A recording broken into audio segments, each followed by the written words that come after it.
Saudari-saudara terkasih, bersama kami di rumah ini, di Wisma ini, tinggal juga seekor kucing.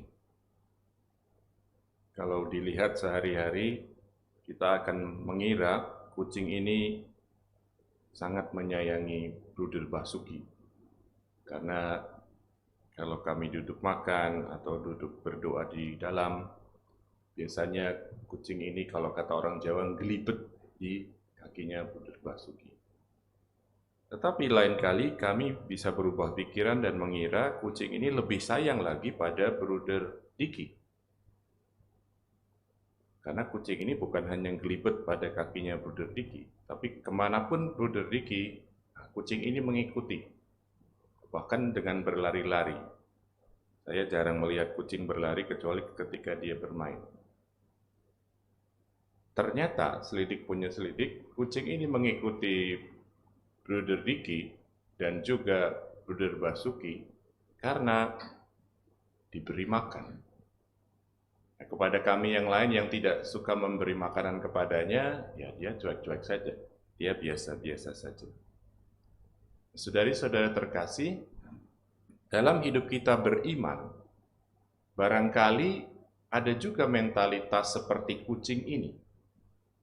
Mengikuti Yesus, mendekati Yesus, karena kita merasa mendapat sesuatu, antara lain kesembuhan dari sakit penyakit seperti yang diceritakan dalam Injil terjadi pada orang-orang di tepi Danau Genesaret. Begitu Yesus turun dari perahu, orang langsung mengenal dia dan langsung membawa orang-orang yang sakit kepadanya untuk disembuhkan. Dan itu memang terjadi.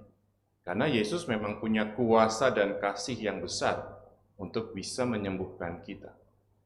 Ya, sampai dikatakan, orang minta cukup menjamai jubahnya saja, supaya bisa sembuh. Dan itu terjadi. Tapi saudari-saudara terkasih, kalau kita mau buat perbandingan, saya akan tawarkan, kita mau milih yang mana? Kita hanya memilih jubah Yesus saja, atau kita mau mendapat Yesus seutuhnya? Apakah kita hanya ingin soal kesembuhan dan kesehatan saja? Atau kita mendapat Yesus anak Allah, pewaris tahta kerajaan Allah sepenuhnya seutuhnya? Saudari-saudara terkasih, kesehatan, kesembuhan dari sakit penyakit tentu amat penting dan berharga. Itu karunia yang besar dari Allah. Tapi jangan lupa, kalau tidak salah Santo Agustinus pernah mengatakan, kita manusia itu cenderung terarah atau bahkan melekat perhatiannya pada hadiah, bukan pada pemberi hadiahnya. Saudari-saudara terkasih, mari kita masuk ke dalam hati masing-masing dan melihat, apakah kita seperti kucing yang datang kepada Yesus hanya untuk meminta sesuatu, tidak untuk mencintai dia sepenuhnya, karena dia sudah lebih dulu mencintai kita.